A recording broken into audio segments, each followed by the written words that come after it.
talked about the Browns earlier in a podcast this season and how they came back from 0-16 and they were one of the laughing stocks of the league. And even last year with the whole paper champions kind of deal. But they haven't won in Pittsburgh since 03. They haven't made the playoffs since 03. They haven't won a playoff game since 94. They don't have a head coach. They have this whole COVID situation. You gotta give it up to the Browns, man. This was so unexpected. It's the biggest win of the year from any team, in my opinion, by far.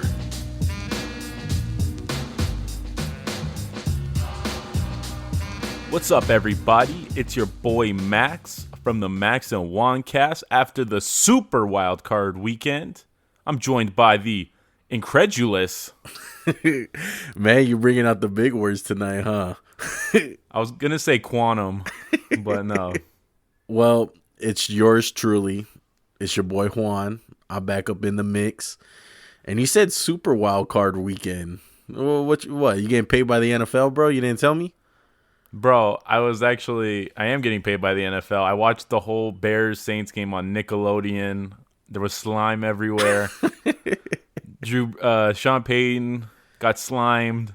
Did you watch any of the Nickelodeon broadcast? I've seen a picture of it. I seen someone someone post on Instagram that Michael Thomas was the first player in NFL history to score in the slime zone. Oh my God. He was. They had like the first down marker and it was like kind of green. And they would have like the SpongeBob eyes on players' eyes. I mean, I just thought about it. They just did that to get like kids into football, right? There's no other reason. I have no idea. Hopefully they have like the next one on what's another like Disney Channel? They're going to have the next game on Disney Channel. So do you want to get into the games? And you can pick the first game, bro, or we can go in order. I give it up to you. You know what? Let's start it off right. Let's start it off with your boy Lamar Jackson. And I'm going to start this off. You can say his name right, though. Say his name right. Well, how do you say it? It's Lamar. Lamar. Look, I'm an E-Crow, okay? Even though I still don't think he had a good game. It's Raven. I still don't think he's that good of a quarterback, bro. Continue. What was the final score? 20-13, final score. Final score was 20-13. Look, I just want to start this off. Derrick Henry, bro, that man got bullied today. He's been bullying the NFL all day. The Ravens defensive line came out to fucking play, bro. That's pure playoff football, what they did. I want to look up how many negative plays Derrick Henry had today. Because it was amazing to watch, man. Jihad Ward, an ex-Raider. I had that in my notes. Jihad Ward almost pick six sighting. Where was that in Oakland, dog? Like, come on. It's because he's wearing 53, which is like the worst lineman number I've ever seen for a defensive tackle. But look, who got bullied worse, Derrick Henry or the Titans offensive line? I'm going to go with the O-line, bro. Calais Campbell. Derek Wolfe showed up. I had him as like a guy who was balling in the first half. I think he had like two big tackles on Derrick Henry, and he had a sack. Yeah, and it's crazy. Even the way that they started off the game, Tennessee was up, 10-0. And you kind of thought, hey, here we go. Lamar Jackson having to play down. It's a playoff game. And look, he came out and he battled back, not with his arm, but with his legs. That's what he does. That's what he does best. He was running all over the field. I believe he had over 100 yards rushing. He didn't have to go out there and pass the ball like that. But I'm telling you right now, that's not going to work in the next round. You know that, right? It's going to be a tough matchup. They're playing the Bills. So it's going to be a tough matchup. It's going to be funny to watch one quarterback win with his arm and one quarterback try to win with his legs. It's like polar opposites. Even though Josh can move around. But look, let's stay on the game. I have two questions for you about plays that happened in the game. One, was the A.J. Brown first touchdown? Was that offensive pass interference? No. As far as the refs go this weekend, I felt like they were letting the guys play a lot. So Just it was in the beginning of the game. I didn't have no problem if they didn't call it, so it was fine. I didn't think it was offensive PI. I honestly thought it was, but it wasn't blatant, you know? So that's what I think made it okay. And two, well, this one's two-part. One, how stupid was the interception Lamar threw? And how great was the touchdown run? I think it was like 48 yards. The interception was bad. I was already cheering when that happened, and the run was that's what makes him really good and such a wild card as a quarterback and really a one of a kind of guy. And like I said, he made enough plays in the air, enough to win. I'll give it to him with that. He didn't go out there and throw for 500 yards like Ben Roethlisberger tonight. You know, he's not going to always beat you like that. But he did his job. They won. And one thing I want to get into this game, too, I had a question for you. How do you feel about when Marcus Peters got that pick and the whole defense went on the logo of the Titans and they started dancing and stomping? It's called payback. They started it. During the game, it was kind of crazy. I was like, oh, my God, they're really doing it. And they just got a 15-yard penalty. That was stupid.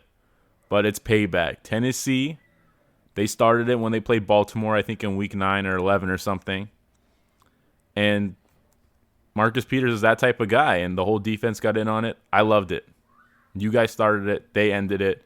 You guys were talking that shit. Now you got to pay up. I don't know, man. I disagree. I feel like you got to have a lot more class than that. Yeah, even though they did it, they did it in pregame though. So, but it started like the whole little skirmish. I thought it was what I thought was classless was like they all ran off the field. Yeah, that's what I was too. like. That was it was bad. Like, okay, that was worse than the stomping, in my opinion. And then Lamar had to come back out for the interview. He probably had to go take another poop. I don't know. It was stupid. It's like the whole Detroit Pistons thing when they walked off the court and they didn't want to shake no one's hands. I think it's even worse when you won, because at that point you're just being a sore winner. And yeah, I understand they stomped. They didn't even do it to that extent to what they did after a play during the game. The whole damn defense came over. Even a couple of guys on the bench who weren't even on the field. They had so many people, bro. It was ridiculous. It was stupid, man. I kind of felt like I was kind of hoping that they lose after that, because I don't know, man. That's just no class to me. That was real stupid. I'm gonna tell you one thing. Next year's matchup with these teams is gonna be amazing. There's gonna be a lot of bad blood, and I definitely feel like the NFL needs some more rivalries. I feel like they've kind of getting a little soft, not like the NBA, but just a little soft. And did you see Lamar's post-game interview? He was cursing like 6 times. Yeah, I'd seen that. And it was also, so awkward. It was very awkward. And Steve Levy called him a running back during the broadcast, and I was like, come on. And they also made a huge deal about Mark Ingram not playing. Oh, my goodness. He hasn't played in 3 weeks? Yeah, J.K. Dobbins is obviously the leading back. What about the Gus bust? I know you're not a huge fan, but man, he's like a poor man's Smoke Henry. Very poor man. That's kind of pushing it a little much. He's a good change of pace kind of back, just in the opposite way, because J.K. is more the speedster. He has a little bit of power, but not like Gus Edwards. So it's kind of like the typical smash and dash. It's just change of pace kind of back. Man, all I thought about watching this game was how bad Tennessee's defense was. They couldn't stop anything, man. I know they had a couple 3-and-outs and stifle some drives, but this Ravens offense, they can only do one thing good. So take it away. Don't let them beat you with the pass, you know? Yeah, and then another thing that I seen was Corey Davis. I don't know what was wrong with him. I don't know if he was hurt or what. He didn't play a lot of that fourth quarter there, and he was a no-show today. Yeah, he had one early play, and then he was gone. He's kind of faded away. I don't know what happened to him. I haven't even seen a report come out about the injury. And Ryan Tannehill, the whole Titans team as a whole, just really disappointing. Their defense winded up coming back to bite them. It was bad all season.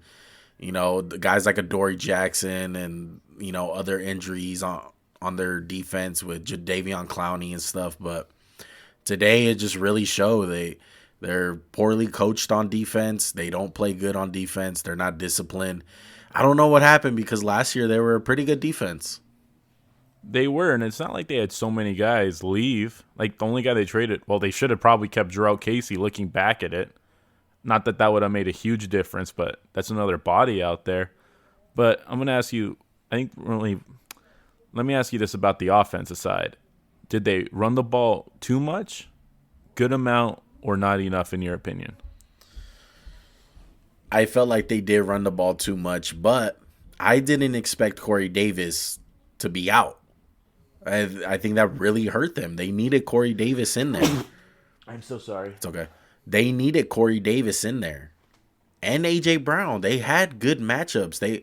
They couldn't throw at I felt like they could have thrown at Marcus Peters a little bit more down the field. They were throwing the ball at Marlon Humphrey. I thought A.J. Brown came out and physically whooped the ass of every Ravens cornerback. Like, they had no answer for him early. Yeah, he did his job. And then down the stretch, though, in the fourth quarter, they obviously said, okay, look, this guy, we have to double him. He is not going to beat us. And they made any other receiver on the Titans beat them.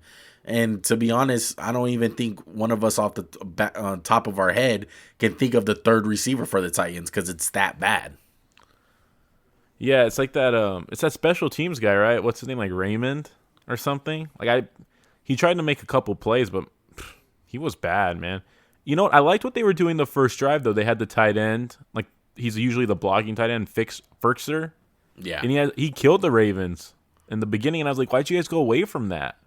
Yeah. And I felt like they needed to pass it a little more early. Sorry.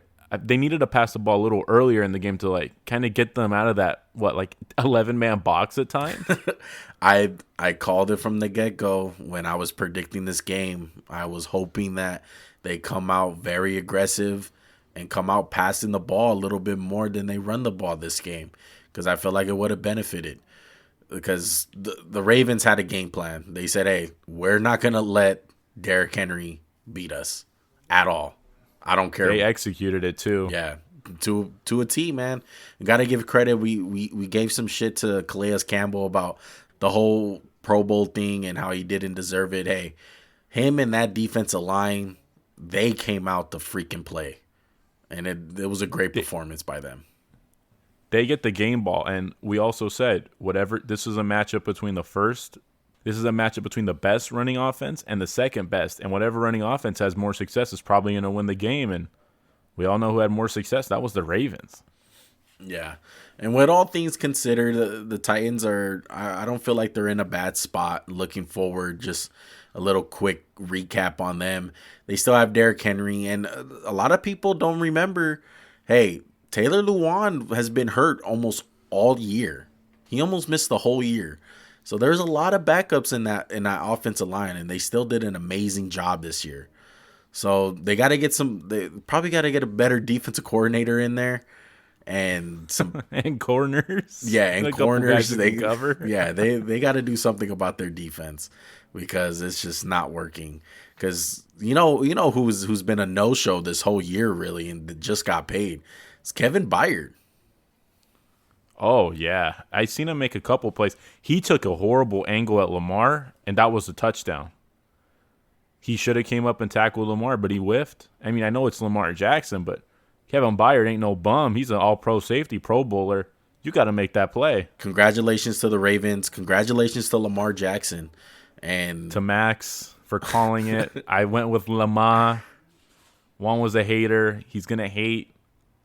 Man, I'll eat crow for that. I was wrong. But I wasn't wrong completely. It's not like the guy came out there and threw the ball 30-plus times. He threw the ball with his legs. Well, we'll see what happens. We'll see what happens next week because next weekend they're going to be playing the Buffalo Bills, who we're going to get into. They just defeated the Indianapolis Colts. They won their first playoff game since 1995. That was the year I was born, Max, and I'm pretty sure you were born in 95. We just got here and we thought the Bills were hot when we were like 5 months old. And they were a joke for 25 years? 20 years. Throw it in there. Man, I'm so glad there were fans there. My boy Josh Allen, I saw a fan holding up a sign that said, "We love you, Joshy." I'm like, no, you don't love Joshy. Joshy is not the quarterback for you. He was almost Joshy for one play, and it almost cost them. Thank God. I think it was Deion Dawkins saved his ass. Give me your thoughts on the game. It was a great game. Probably one of the best of the weekend. Yeah, it was just started all off too, right? First game of the weekend too, and it was great. Phillip Rivers came out to play. Josh Allen did his thing. The Bills kind of started off shaky though, like I predicted to start off that game. They started off kind of shaky, and they battled back, and Josh Allen made some really good plays. One thing about that game that really stuck out to me was the officiating. They let those guys play. Absolutely. There was only 4 penalties in the game, and they were like both, I think, offsides, and one was like a false start. There was barely anything. And in the beginning, like you said, Bills got off to a slow start. Josh Allen kept the Bills from being a disaster, I thought.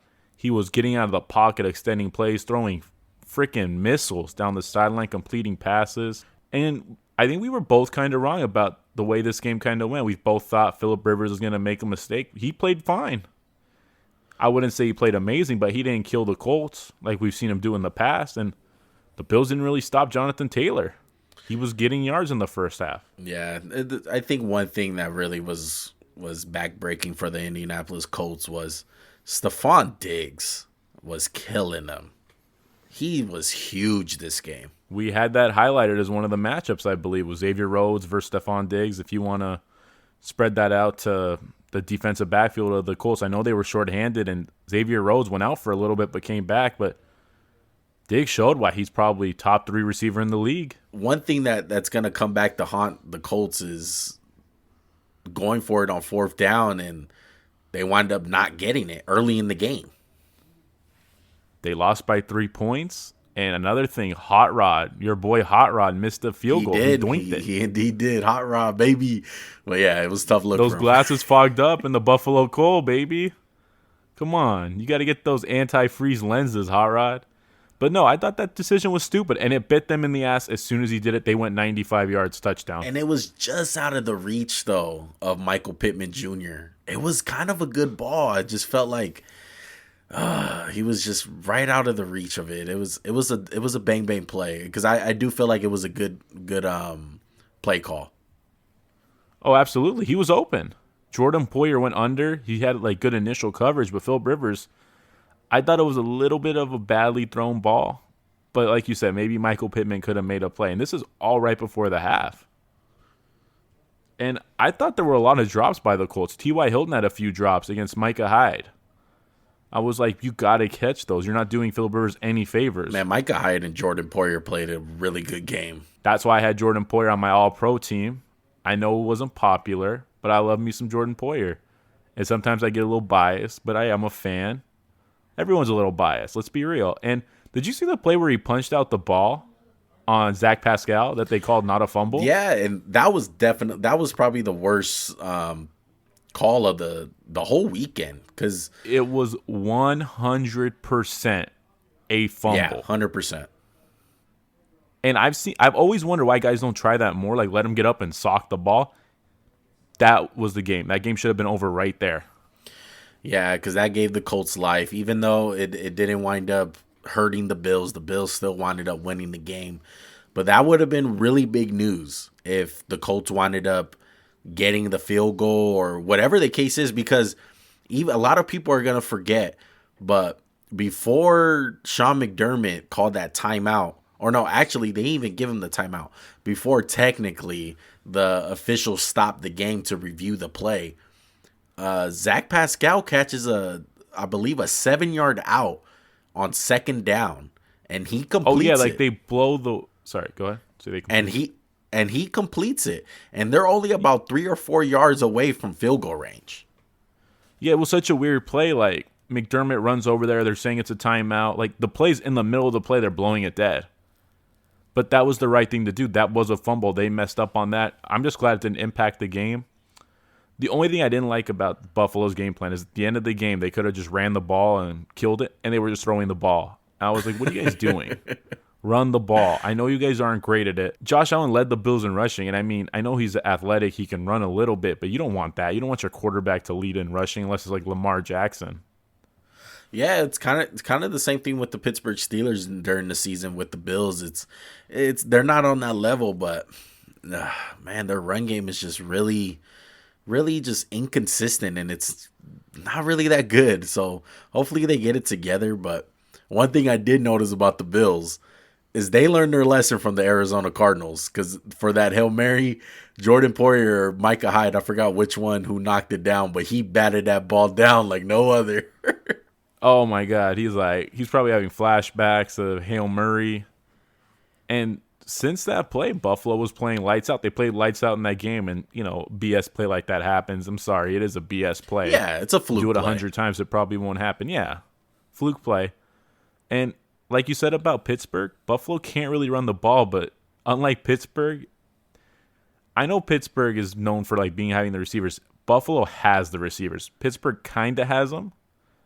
And unlike Pittsburgh, the receivers don't drop every other pass. And I think that's a perfect segue to talk about what we just saw on Sunday night. It was shocking. Yeah, me and Max watched the majority of this game together, and we were shocked. The first play of the game, Max, both of us were jaw dropped, like surprised as hell that. Do you want to just act it out?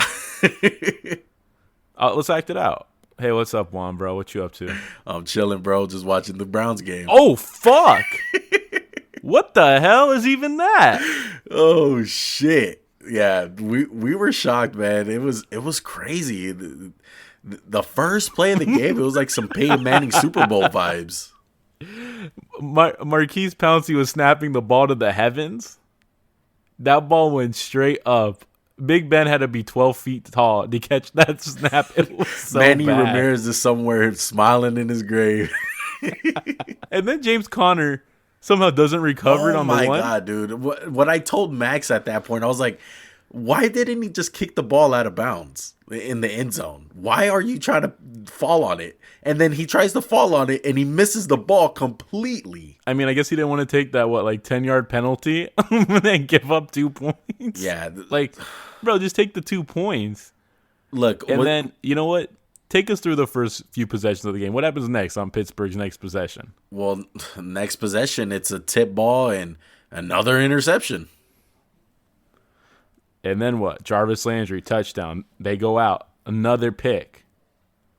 I think they were up, 28 to 0? Nothing. And let's just go through the game really quick. Pittsburgh, after that, it was like they were playing prevent defense.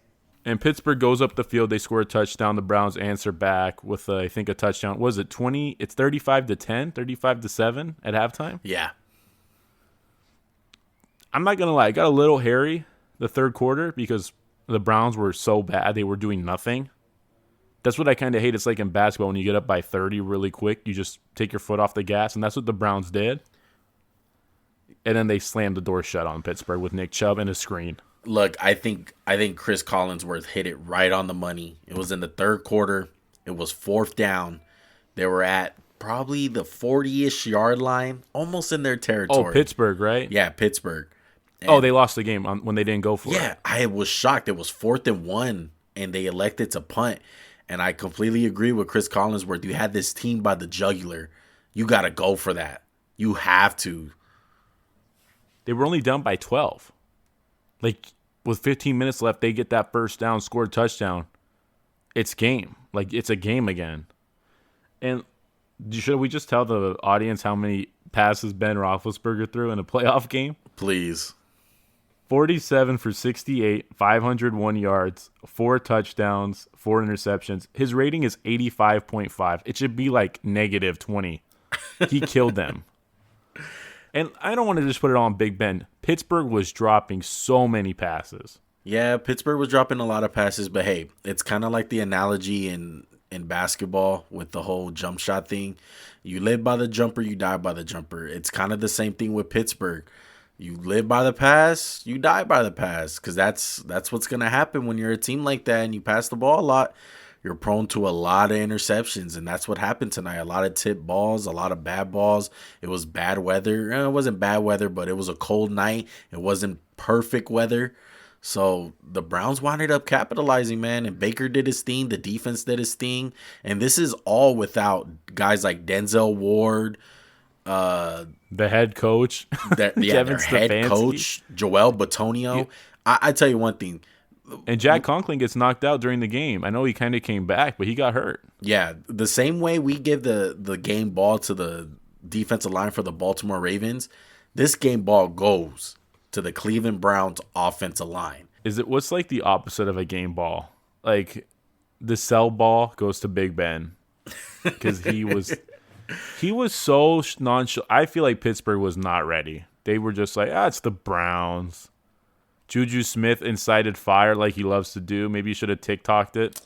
I don't know. I don't think so. I don't think it was the fact that they weren't ready. I just think the Browns it was a bad start. It was a really bad start. What are your chances to win a game where the first snap, you snap it over the quarterback's head and it's either a safety or a touchdown? Teams are 0-2 when that happens on the first play. Yeah. It's tough. Is that basically game? You just give the game to the other team at that point? Man, yeah, it's not a good start, but there were a lot of flaws in that team, and their schedule was a big reason why that team was 11-0. Okay? A lot of people forget they lost Devin Bush, they lost a bunch of linebackers, they lost Bud Dupree. They can't run the ball. They were a very flawed team, and it really showed tonight more than ever. I don't think the injuries are what did this team in. They made it a little harder, but the offense was the issue with this team. Defense was fine. You can't give anything bad to Pittsburgh's defense. The offense screwed them over every chance it got in the first half. It was constant turnover. What do you expect your defense to do? And the only other question I have is, did Cleveland's coach, Pfizer, kind of coach himself into maybe Collinsworth was like, this is all Kevin Stefanski. I'm sure the Pfizer's like, it was like 20% me. I gave a good speech. Whatever that speech was, top 10 speech of all time. Yeah, even Baker was talking about it. He was like, damn, he even sounds like Stefanski. But shout out to the Browns, man. They haven't won a playoff game since 94. We weren't born. We weren't born. And you know you're going to see a lot on TV this week, Juan? Bakey Mayfield. You know the commercials about the. We was already seeing him. He was all over the place this weekend. Bro, I saw a new one. I forgot which one it was of him. It was like a Hulu one where he's throwing to himself. I'm like, of course he has another one, bro. But hey, one thing that really stuck out to me, Nick Chubb, what a fucking game, dude. That's why I feel like he's the second best running back in the league right now. He was amazing tonight. He really stole the spotlight on the offense from a lot of people. He really stuck out. I would say it was him. I liked what I saw from Jarvis Landry, and let's just hope the Browns are done with COVID. I just hope they get healthy because that's some BS what they had to deal with, and they won the game. Most impressive win of the week goes to the Browns. I think that was 100%. The most impressive win of the year for any team. With the circumstances and who they were playing, I know Pittsburgh isn't the best team in football, but they're good. Let's not make it like they're bad. Look, they were 12-4. Mike Tomlin, Ben Roethlisberger, and do you think Ben Roethlisberger comes back after this? I don't know, man. I seen him crying after the game. It was kind of tough to watch. Bad way to go out. Yeah, it was kind of telling, like, man, I think this was my last shot at getting one. It kind of felt like, and what it kind of looked like to me, it was really hard to watch him like cry like that. It seemed like in his head he was saying, I think this is the last time I'm gonna be playing in this stadium, and because it was a tough way to go out tonight. Look, we talked about the Browns earlier in a podcast this season and how they came back from 0-16 and they were one of the laughing stocks of the league, and even last year with the whole paper champions kind of deal. But hey, they haven't won in Pittsburgh since 2003. They haven't made the playoffs since 2003. They haven't won a playoff game since 94. They don't have a head coach. They have this whole COVID situation. You got to give it up to the Browns, man. This was so unexpected. It's the biggest win of the year from any team, in my opinion, by far. I just want to tell the audience two things. One, I wouldn't underestimate the bitter taste in Big Ben's mouth to be enough to get him to come back and try to right the ship. And two, Juan was calling Big Ben noodle arm the whole game. And for all the crap he's giving me for calling quarterbacks noodle arm, he's just no better than me. And I'm going to take us there. And I might have called an upset, and I was wrong. The Trubisky was my undoing.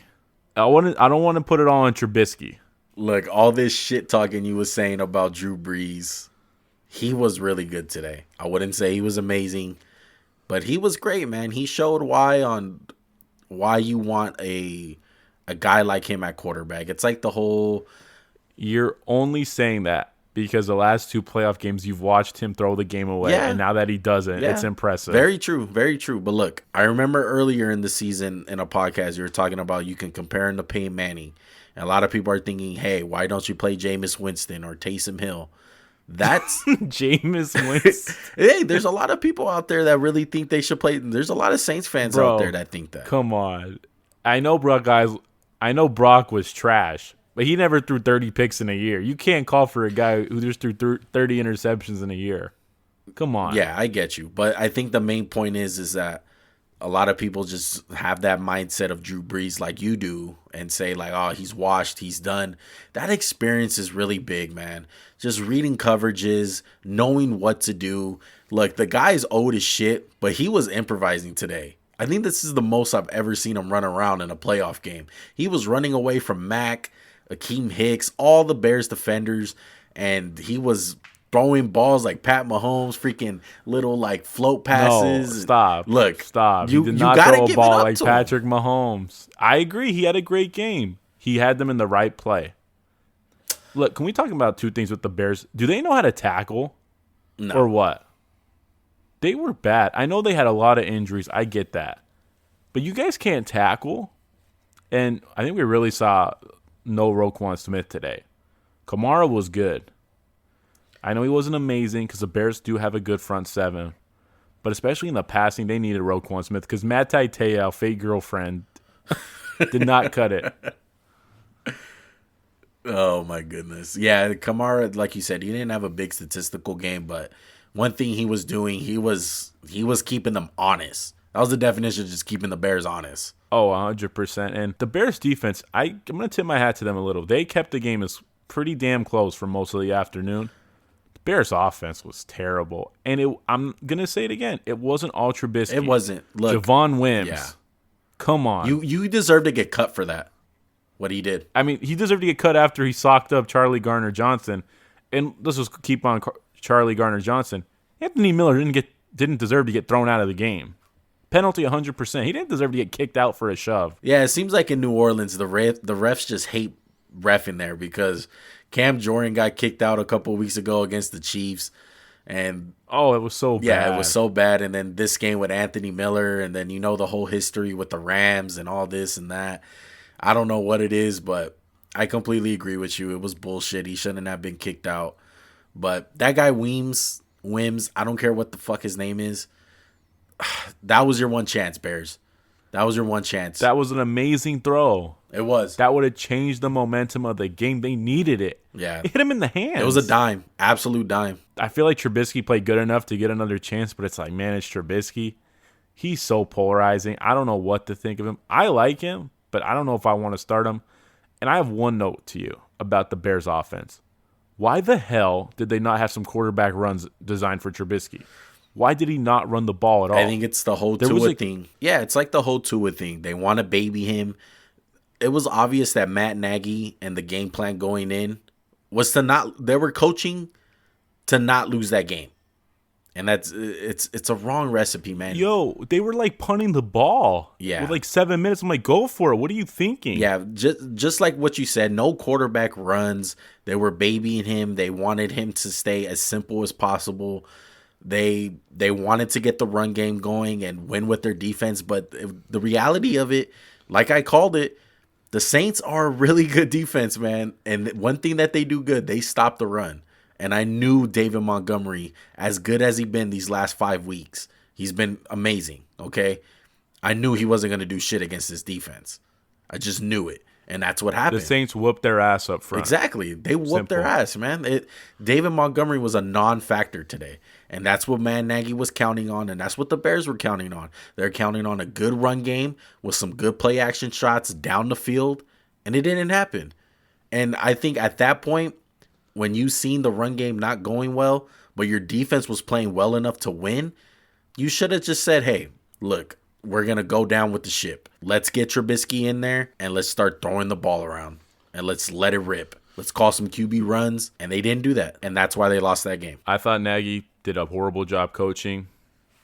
Like, the trick play was great. I think he needed to have more trickery, more shots downfield. And I didn't think Trubisky played bad. He didn't. He didn't play great. He didn't play bad. I don't think he lost them the game, basically. I don't want to make it all about Trubisky sucks. It wasn't on him. It wasn't. And they were just outclassed. A lot of people are going to say that, but the coaching staff really let him down to really show. And maybe the coaching staff just didn't want it to get bad because maybe they know, but they didn't even give him a chance to be bad. That's what I was telling Max. They didn't even give him the chance to be bad or good. Exactly. The coaching staff lost the Bears the game. Sean Payton won that battle, and I don't know if you know this one. Coaching's important in the NFL. Look at the Rams and Seahawks. Who won that coaching battle?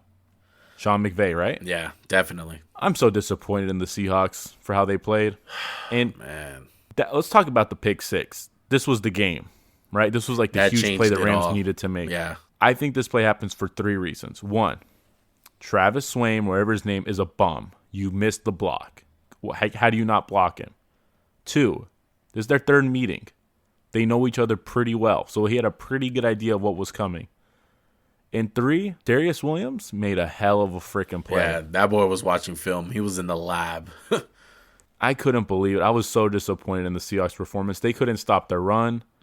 And I think Jamal Adams might have cost them the game when he knocked out Walford. He brought in Jared Goff, who has been in big playoff games, so he knows what it's about. Yeah. Hey. And he didn't play bad. He didn't cost them in the game. He made 1 throw to get a touchdown. Good for him. The winner of this game, Rams defense. My God. Aaron Donald. Leonard Floyd. Tell everyone what you told me about Leonard Floyd. I believe if Leonard Floyd has 7 or 8 sacks just off of Russell Wilson. That's just alone. Just playing the Seahawks. 3 games this year. He was phenomenal in this game. And you mentioned Aaron Donald. Aaron Donald didn't even play the full game. Something was going on. No, with he got knocked out. Yeah, with his ribs or something. I think he'll be fine. But that defensive line was whooping some ass. Jalen Ramsey locking down DK Metcalf for the most part. It was a great performance by that Rams defense. They showed why they're the best defense in the league. I didn't like Seattle's game plan at all. And I want to say one guy on the Rams defense I really like, who I don't think gets enough love, Morgan Fox. He had another sack and a half. He's like a rotational guy. He's freaking good, dude. He's like number 97. Have you seen him? Yeah, he's the guy that came in for the most part when Aaron Donald got hurt, and he came in and they didn't miss a beat. And is this the part of the podcast where you get to say your song about Jamal Adams? Do your little dance? Look, I've been saying it about Jamal Adams all year, okay? And even when he got traded, before we even had this podcast, he's always struggled in coverage. And he makes up for it on just being such an impact in the run game and, you know, as a blitzing guy. He's great in that aspect. But in coverage, I don't know what it is, man. He is just not good. He doesn't. Does he have bad ball skills? Yeah, he just doesn't have good ball skills. And to be honest, he's always had that coming out of college even. He was looked at as a guy who was just a box safety. That was the one negative on him coming out. The Rams targeted him early, and they were not afraid of him. Cooper Kupp, I think he got him like 4 times. And I was like, you got to get off the field right there. Like, they were big plays when he got him. And I was like, come on, Jamal Adams. You're amazing. Like, come on. I was so disappointed. I know he was hurt. He has a torn labrum. And I commend him for playing through the pain. I really do. But he got picked on. And, like that's the most telling thing to me. They weren't afraid to throw at him. Yeah. They were afraid to throw at Jalen Ramsey. Yeah. And they started off the game hot.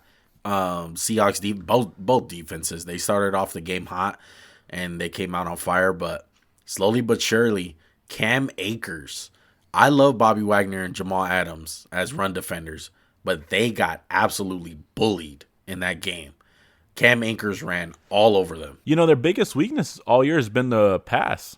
They couldn't stop the pass, and they couldn't stop the run. I don't know what it was. Like we said, Sean McVay knows this defense. The Seattle defense is well known. How long have they been running it? Like 10 years now? Almost 10 years? Yeah. I think they got to get a little more diverse on defense. And they got to find someone who can cover. I know they didn't get killed in the run game, or pass game, excuse me.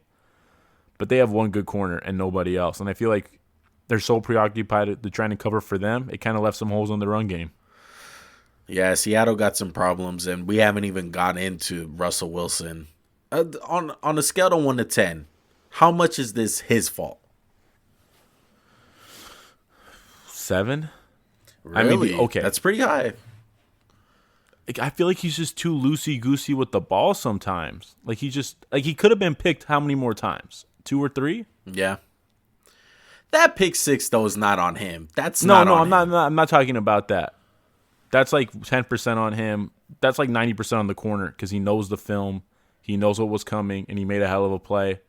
And Swine missed the block. I feel like that's 0% on him. Nothing on him. You got to give him at least 10. He threw the ball. Give him like that 10. Ball's just never. You never expect that ball to get picked off, though. It was the first pick off a receiver screen this year. Yeah, Troy Aikman was like dumbfounded. It left him. I wouldn't give anything on that for Russell Wilson. I don't think that's anything of his fault. You're kind of talking me down from 10% to like 1%. Just so I got to give him like 1%. But look, biggest losers of the game was Seattle's O-line. They got their ass whipped. It was the biggest ass whooping of the weekend. And Russell missed DK on a potentially game-changing play. Yeah, and Aaron Donald was the one with the pressure. That's what really got him. Russell Wilson hate anybody as much as Aaron Donald in the division. No. I tell you who he hates more, probably, is his offensive line. His offensive line sucks. Well, I mean, they've never been good, so he's kind of used to it. But still, like, they have what? How many good offensive linemen do they have? Like 1.5? Yeah. Dwayne Brown's good. They got destroyed, and it showed them why they probably have the worst offensive line in the playoffs. They deserve to lose that game. It wasn't like the game got robbed. Jared Goff didn't kill them. I will say one thing. Game ball to Andrew Whitworth for coming back, playing hurt. He played good. Yeah, he played really good. Jalen Ramsey played good. Like we said, their defense, they got a big task in front of them because where they got to go? Green Bay? They got to go to Lambeau. And I don't know, man. Just first reaction to that game, I don't see Jared Goff playing well in Lambeau. I feel like the only quarterback that likes Lambeau Field is the quarterback that plays in Lambeau Field. So, I mean, that's got to be the worst place to play in the winter, right? Yeah, it's going to be I hope it's snowing. I hope it looks like a typical Lambeau Field Green Bay Packer playoff game. I figured snow games would bring up bad memories for you. So I'm kind of surprised you said that. Yeah. That's in New England. But let's get into it. Let's talk about New England boy. Or should I say Tampa Bay boy? Tampa, man. It's Tampa Bay. Hey, did they low-key kind of underwhelm us with this game? I don't think they underwhelmed. I just think that's a testament of how good Washington's defense is. And let's just get into the offense for Washington. It's awful. They can't do shit. But game ball to Heineke. He played his heart out. Look, you got to get it right. Taylor Heineke, my guy. What did I say, Heineke? Yeah, Heineke. My boy Heineken. Heineken like the beer? That boy got to get sponsored by Heineken. Call him Taylor Heineken. Oh, man. He balled out, man. He didn't play amazing, but playing through the injury. And I just think this team didn't have enough talent this year. They shouldn't have been in the playoffs. They were, 7-9? Yeah, their defensive line came out to play, though. They whooped on Ollie Marpet, and they did some damage. Did you see my boy Deron Payne? Yeah. He whooped Ryan Jensen's ass. Man. That boy loved playing big in playoff games, especially in college and now the NFL. He loved to get 2 sacks in a playoff game. Yeah, and he was salivating at the mouth when one of their guards got hurt. Oh, yeah. I thought Chase Young was kind of quiet, though. They kind of stopped him. Hey, Tristan Wirfs. That I think that's the one guy on the Bucks line that had probably the best game because as a rookie, he has been very impressive. They're so lucky he fell to them in the draft because there was a huge run on tackle. I think there was And four Wills, total. It was Andrew Thomas, Mekhi Becton. Then you had Tristan Wirfs and you had Jedrick Wills, and that's not in no order. I just know those are the four that got picked. yeah, and they got the last one, I think. No, they got the last one. Yeah, so they looked out with that one because arguably he looks the best out of all of them. A lot of them have a lot of good upside. They've had some good moments this year, but this guy has proven it, and he's done it in a playoff game already, and he's gone against some good competition. And Chase Young ain't no slouch. Would you mind if I brought up another probably bad memory for you? Go ahead. Did you see your boy Antonio Brown? I saw him. Hey, he didn't I say a couple plays? X Factor. What'd you say? Oh, AB. I forgot you gave him a little props. I still did. feel like you I did. I hate him. Hashtag fuck AB, but wasn't that trending on Twitter like a year ago or when his feet froze off? Yeah, with his stupid feet. Like an asshole. And his mustache with the blonde. But hey, I know Tampa Bay is hot and they look good, but in my opinion, I thought it was kind of underwhelming. I know you say Washington's offense was shit and all this and that. I don't know if it was Taylor Heineke or the Bucs defense kind of, not really playing hard, or it was because they didn't have from LSU, Devin White. He was out. I don't know what it was, but I didn't really like what I seen. I thought they should have blown out that team, but nonetheless, they won their playoff game. They're advancing. If I was a Bucs fan, I wouldn't be feeling super confident going into next week, though, even though they just won.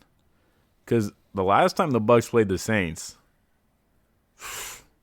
38-0, 38-3. Yeah, it was bad. I don't even remember the score. I just remember it was on NBC and it was an ass whooping. I turned it off by the second quarter. Drew Brees and Tom Brady. This is probably the game of the week next week. Is Bucks and Saints. I hope that this one is going to be on Sunday Night Football or just a nighttime game in general. It's going to probably be, Saturday night, right? Because Tom Brady's playing in it. So he has to play on Saturday night or he gets cranky. I did hear about that. Do you think a boy got a bedtime? My favorite thing about this? You know what my favorite thing about this game is? We get to see a 43-year-old with a good arm, and then we get to see the noodle arm of Drew Brees. I'm still saying it. He's got a noodle for an arm. It's nothing bad.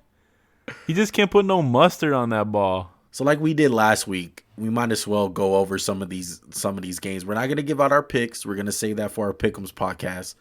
But I just want to get your initial reactions on some of these money lines that we have. So the first game on Saturday, it's at 1:35. It's going to be on Fox. Rams at Green Bay.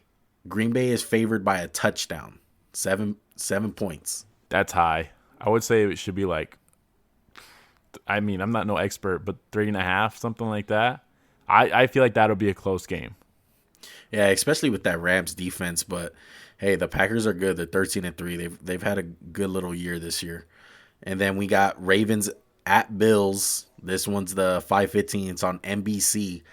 Bills favored by only 2.5. That's not enough. I would say that game deserves to be more of a touchdown. I thought you were going to say the Ravens were favored again. I forgot the Ravens were favored in this game they played in. Yeah, they were favored. That's crazy. Yeah, Vegas has a lot of respect for the Ravens. Well, shit. Ravens proved them right this week. So going on to the Sunday games, we got Browns at Chiefs. I want you to guess this money line. Guess it. Browns by 10.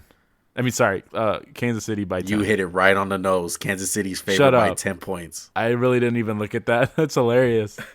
I just figured they're going to have a more than a touchdown because it's Kansas City and the COVID shit, I don't know. They're going to still have fans. They've been having fans all year, so they'll have some people there. If the Browns win this game, that's going to go down as one of the gnarliest playoff upsets of all time. I think so, man. I feel like people still think this Cleveland team sucks, and they somehow just lied their way into the playoffs.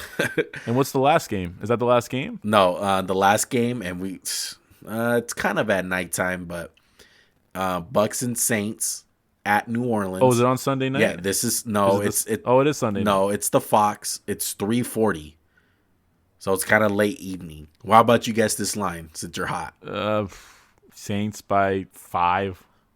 Kind of off. 6. Saints by 3. Ah, shit. Really? Yeah, Saints by 3 points. I I felt believe like a lot of these lines are going to change over the week. I would have thought they would have more like of the last time they played together in their head. That's what I was thinking. I'm like, oh, already watched these teams play twice. It's really hard though. Either time. I don't know the exact record. I want to look it up before we get to our Pick'ems podcast. But I'm pretty sure the team that has swept their division opponent in the season and they play in the playoffs, I don't think that team's record is that good. I think you're right on that part. I've heard that stat before. Let's kind of move on from this weekend. Who's your big winners from this weekend? Like I said, Cleveland Browns, biggest winners of the weekend. Like the city of Cleveland? Yeah, city of Cleveland, Baker Mayfield, the whole everything. Their owner, Haslam, great win all around. Best performance all year. Fuck the weekend. All year, all season. Most impressive win. You know what they did when they saw adversity one? They fought through it. And what do you do with adversity one? You fight? You fight.